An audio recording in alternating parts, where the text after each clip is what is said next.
लिखा हुआ है, मैं झूठ नहीं बोल रहा। वो कहता भाई यहाँ पे बाथरूम नहीं है।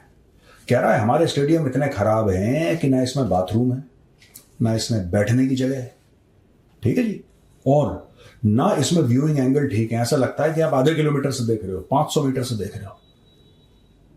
ये खुद पीसीबी का चेयरमैन बोल रहा। यार एक बात बताओ, मैं एक पाकिस्तानियों से बात पूछ, आप किस मुंह से कह रहे हो कि दुनिया आए और पाकिस्तान में क्रिकेट खेले? आप किस मुंह से कह रहे हो? अभी पाकिस्तान और बांग्लादेश का मैच हुआ, पता लगा कि इन लोगों ने बोला है कि वहां पे कोई स्पेक्टेटर देखने वाले अलाउड नहीं है।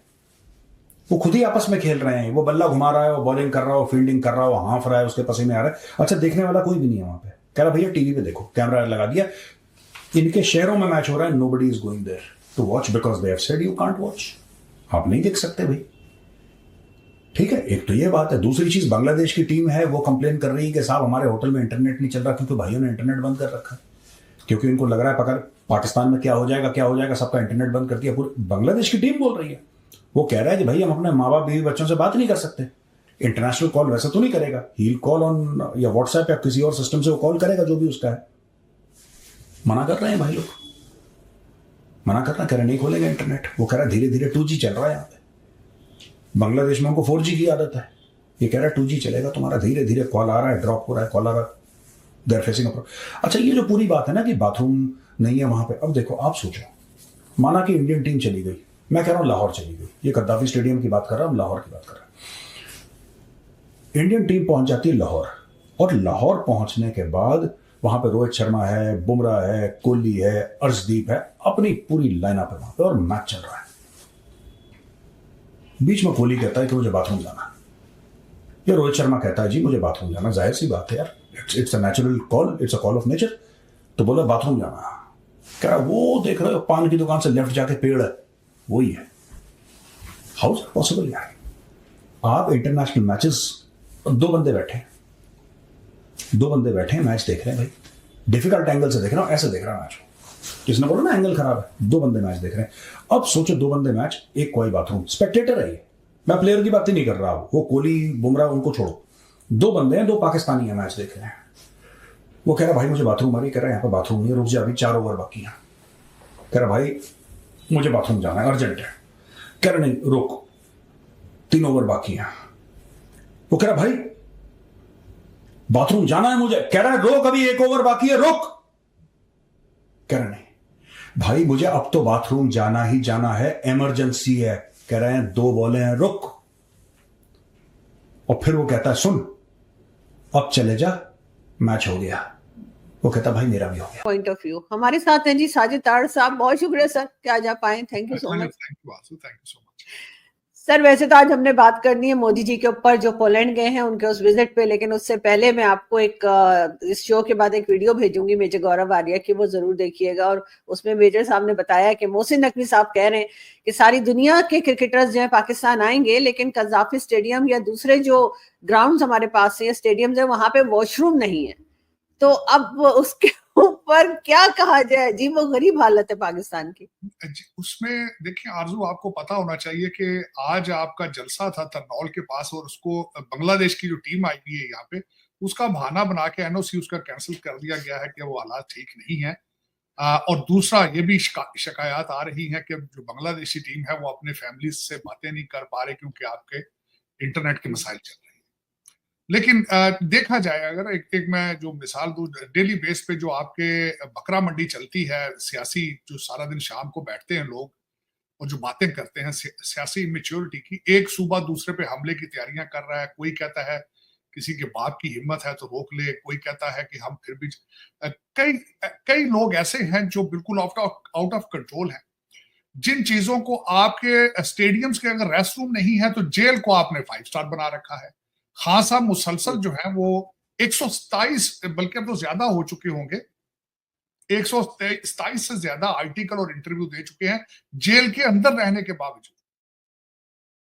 ये जेल के हालात हैं।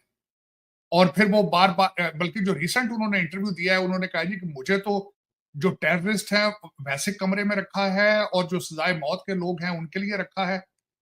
लेकिन जो तस्वीर आई हैं उनमें पता ये चलता है कि उनके पास काफी मेकर मौजूद है। उनके पास लोग उनको मालिश कर मसाज करते हैं रोज डेली बेस पे, उनको एक्सरसाइज करते हैं, सिटअप्स पुशअप, और उनकी मर्जी का मेन्यू जो है वो बना के उनको दिया जाता है। किसी दुनिया की जेल में ऐसा अगर कोई सहूलत मौजूद है तो प्लीज मुझे गाइड करें। मैं खुद लीगल कम्युनिटी से मेरा रिलेशनशिप है, मैंने आज तक इस तरह की जेल नहीं देखी। और फिर उनके जो नेटवर्किंग है, ना सिर्फ उनको ये सहूलियात मौजूद है, बाथरूम में बैठ के वो आप लंदन भी बातें करते हैं। उन्होंने अपनी यूके प्राइम मिनिस्टर को भी कहा है कि उनकी मदद की जाए, कि वो तो मैंडेट बिल्कुल उनका और ये वही इनको दुनिया भर की प्रॉब्लम है। मैं आपको एक और चीज बताता हूं, पाकिस्तान में अब लोग कहेंगे साहब आप पाकिस्तान बैशिंग कर रहे हैं। देखो, इंडिया से खबर आई है कि एक हफ्ते के अंदर 20 डील हुई हैं और $395 मिलियन का फंडिंग आई है स्टार्टअप के लिए। एक हफ्ते के अंदर, ओनली 7 डेज। 7 डेज में आप 5 डेज ही मानो यार, 2 दिन तो वीकेंड होता है, सैटरडे संडे। $395 मिलियन 20 डील हुई हैं, स्टार्टअप शुरू हुए हैं। जो कि वो कह रहे हैं कि एंजल टैक्स एक यूनियन बजट में जो पहले लेते थे वो हटा दिया, अबॉलिश कर दिया। सरकार ने बोला कि हम टैक्स लेंगे ही नहीं, तो अचानक जंप हुआ और इंडियन स्टार्टअप्स ने पैसा रेज करना शुरू करा। जुलाई के महीने में, अभी तो अगस्त चल ही रहा है, तो ये डेटा जुलाई का है, जुलाई के महीने में 1.03 बिलियन मिला और सिर्फ एक हफ्ते में यह था 395 मिलियन US$। इंडिया में, वहां पे पाकिस्तान से खबर है कि साहब फैसलाबाद में 100 फैक्ट्रियां बंद हो गई। द न्यूज.pk, ये पाकिस्तानी अखबार से मैं उठा के एक खबर आपके सामने ला रहा हूं। ये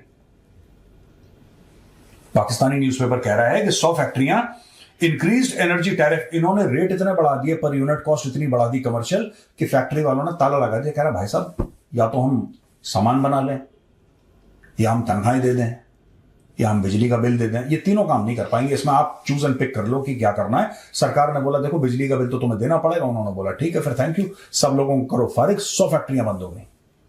ये पाकिस्तान है जिसमें से ये खबर आनी चाहिए थी कि साहब 100 नई फैक्ट्रियां खुल गई हैं इस महीने में।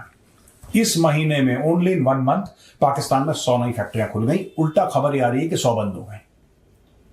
राइट, 100 फैक्ट्रियां बंद हो गई। अब आप समझ लो 100 फैक्ट्रियों में कितने हजार, टोटल की बात कर रहा हूं। पाकिस्तान में नॉर्मली फैक्ट्रीज बड़ी छोटी छोटी होती हैं, स्मॉल स्केल टाइप की। इनके यहां बड़ी फैक्ट्रियां नहीं होती जैसे इंडिया में होती है। पाकिस्तान वेरी स्मॉल फैक्ट्रीज, 4 कमरों की एक फैक्ट्री है, छोटी सी मशीन लगी है, 2-3 लोग आ रहे हैं वहां पे काम कर रहे हैं, उस टाइप की फैक्ट्रीज। अब टोटल अगर मैं 100 फैक्ट्री बताऊंगा तो 100 फैक्ट्रियों में यार हजारों लोग तो होंगे कम से कम। हम मान के चलते हैं कि 100 फैक्ट्रियों में 1000 लोग तो होंगे। अब हजारों लोग इनके अचानक बेरोजगार हो गए, बिकॉज फैक्ट्रियां इनकी हो गई हैं बंद। और क्लोजर्स हैव लेफ्ट बिटवीन, ओ भाई साहब जी, इसमें तो सारी डिटेल दे रखी है, मैंने तो देखा ही नहीं था। 1.5 लाख से लेकर 2 लाख, मैं कह रहा हूं कुछ हजार नहीं, 1.5 लाख से 2 लाख वर्कर अनएम्प्लॉयड हो गए फैसलाबाद, सिर्फ फैसलाबाद में, क्योंकि सरकार ने इतना ज्यादा पैसा बढ़ा दिया। जो यूनिट रेट होती है ना बिजली की, वो भाई इतनी ज्यादा कर दी IMF के कहने पे, क्योंकि खुद के कर्म ऐसे ना। IMF भी इसमें बेचारा क्या करे, इनके खुद के कर्म ऐसे हैं, इन्होंने रेट बढ़ा दिया। यहां पे